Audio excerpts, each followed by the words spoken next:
Everyone, है I am back with another video lecture. और आज हम जिस चीज़ को डिस्कस करें वो बेसिकली हमारे पास है मस्कुलोक्यूटेनियस नर्व। ठीक है, मस्कुलोक्यूटेनियस नर्व का भी नर्व रूट C5 से 6 ही है। ठीक है, हमारे पास जो हम पिछले लेक्चर्स में डिस्कस कर चुके हैं नर्व रूट क्या होता है, तो हम यहाँ पे इतना डिटेल में नहीं जाएंगे। ठीक है, सिर्फ ये है कि नर्व रूट जो है वो इमर्ज करता है। अब उन्होंने कहा मस्कुलोक्यूटेनियस नर्व जो है वो इमर्ज करती है from the lateral cord of the brachial plexus. ठीक है, अब यहाँ पे लेटरल कॉर्ड है, हमने एक्सिलरी नर्व में पोस्टीरियर कॉर्ड पढ़ा था। ठीक है, यहाँ पे भी लेटरल कॉर्ड से इसकी या नर्व इमर्ज हो रही है। अगर हम एक बार डायग्राम से दोबारा देख लेते हैं ब्रेकियल प्लेक्सस वाली, कि हमारे पास ये कॉर्ड थी। ठीक है, अब इस लेटरल कॉर्ड के अगर आप यहाँ पे देखते हो तो ये इस लेटरल कॉर्ड से मर्ज हो रही है मस्कुलोक्यूटेनियस नर्व। ठीक है, मस्कुलोक्यूटेनियस नर्व लेटरल कॉर्ड से इमर्ज होने के बाद क्या होता है कि ये हमारे पास क्रॉस करती है axilla with the median nerve. ठीक है, अब क्या होगा, जैसे जिस तरफ मीडियन नर्व जाएगी उस तरह से ये एक्सिला को क्रॉस करती जाती है। ठीक है, लेकिन हम यहाँ पे पहले यहाँ से देखते हैं कि हमारे पास कैसे है कि ये मस्कुलोक्यूटेनियस नर्व अगर आपको नजर आ रही हो ये।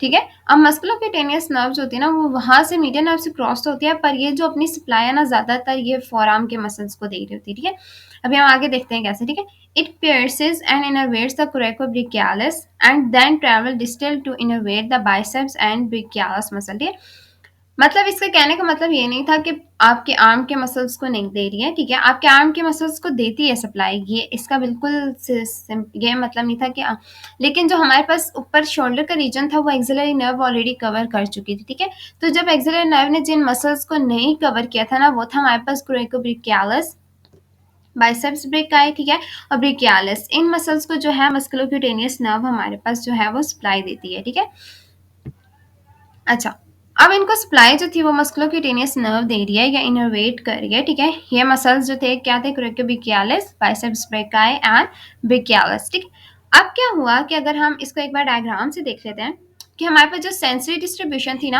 हमने इसी डायग्राम से एक्सिलरी नर्व की पिछली वीडियो में देखी थी, इसी तरह से हम मस्कुलोक्यूटेनियस नर्व की देख लेते हैं। ठीक है, ये आपको सेंसरी, अगर किसी को नहीं पता, सेंसरी इनोवेशंस वही थी जो हमारे पास स्किन की इनोवेशन है। ठीक है, मेनली जो स्किन की सप्लाई है, जो स्किन को सप्लाई मिल रही है वो किस किस रीजन पे मस्कुलोक्यूटेनियस नर्व दे रहा है। ठीक है, मस्कुलोक्यूटेनियस दो अलग वर्ड्स हैं, अगर आप इसको दो अलग वर्ड्स लेके भी डिस्क्राइब करते हैं तो क्यूटेनियस यानी सेंसरी पोर्शन इसका अलग है, क्यूटेनियस का मतलब ही स्किन होता है। ठीक है, तो जब क्यूटेनियस हमारे पास अलग पोर्शन है और मस्कुलो हमारे पास यानी मसल्स का अलग पोर्शन है, तो इसके दो पोर्शंस जो है वो अलग अलग सप्लाई कर रहे हैं। ठीक है, अब हमारे पास जो क्यूटेनियस, आप कह सकते हैं मस्कुलोक्यूटेनियस नर्व का जो क्यूटेनियस रीजन है, सप्लाई है, वो हमारे पास हमें मिल रही है एंटीरियर साइड पे, फोर आर्म के रीजन पे, यानी लेटरल साइड पे। जो हमारे पास लेटरल साइड है ना, आप ये कह सकते हैं आर्म की जहाँ थंब वाली साइड है। ठीक है, उस साइड पे हमारे पास क्या है, मस्कुलोक्यूटेनियस नर्व हमें सप्लाई कर रही है। ठीक है, नेक्स्ट जो है, अगर आप पोस्टीरियर साइड पे देखते हैं तो लेटरल साइड का ही थोड़ा सा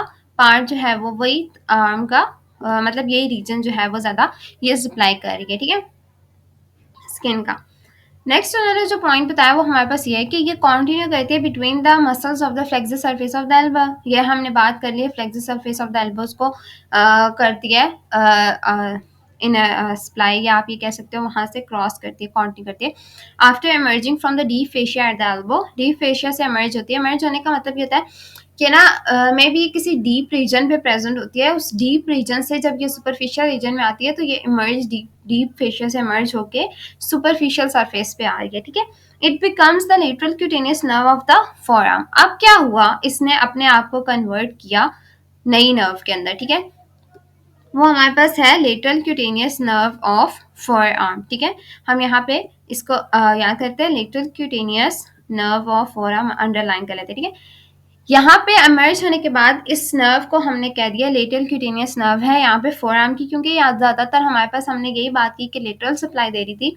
उस लेटरल सप्लाई देने की वजह से इस नर्व जो ये पोर्शन जो स्किन का पोर्शन कवर कर रही थी, ठीक है, जो सेंसरी इसकी इनोवेशन थी वो उसको कह दिया उन्होंने lateral cutaneous nerve of the forearm. ठीक है, फोरआर्म को जो लेटरल क्यूटेनियस एरिया पे सप्लाई आ रही है उसी के नाम से उन्होंने रख दिया। ठीक है, isolated impingement of this nerve is not common. उन्होंने कहा अकेले इम्पिंजमेंट हो जाएगी इस नर्व की तो ये कॉमन नहीं है। ठीक है, injury to the lateral cord और the upper trunk of the brachial plexus affect the musculocutaneous nerve. उन्होंने कहा कि इसकी अलग से इम्पिंजमेंट बहुत कम, मेरे ख्याल में होती भी नहीं है, बहुत रेयर केसेस है, ठीक है, लेकिन हो भी सकती है। इसका ये मतलब नहीं है कि बिल्कुल नहीं हो सकती है, पर बहुत, मतलब आप ये कह सकते हो रेयर केसेस हैं, ठीक है।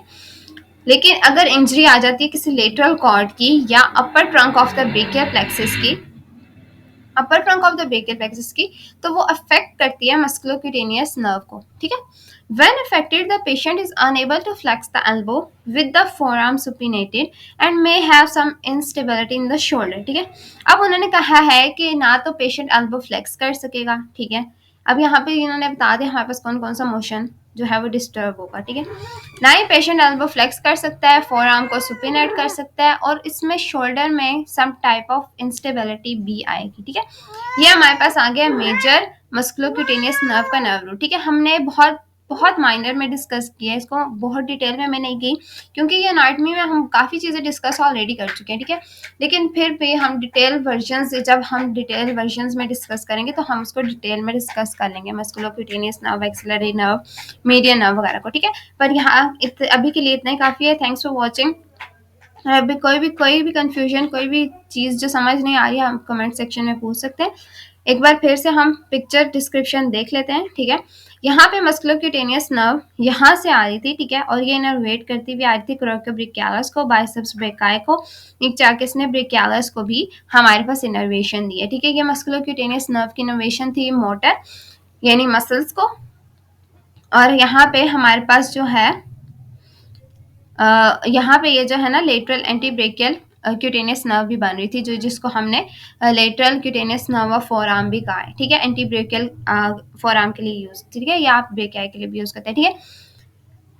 मस्कुलोक्यूटेनियस नर्व जो है वो ये रीजन है, ठीक है। ये वाला रीजन सेंसरी पोर्शन ये वाला या लेटरल साइड सप्लाई करती है, एंटीरियर साइड पे भी और पोस्टीरियर साइड पे भी, ठीक है।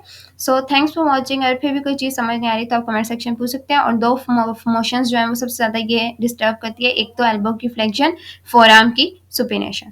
Thanks for watching.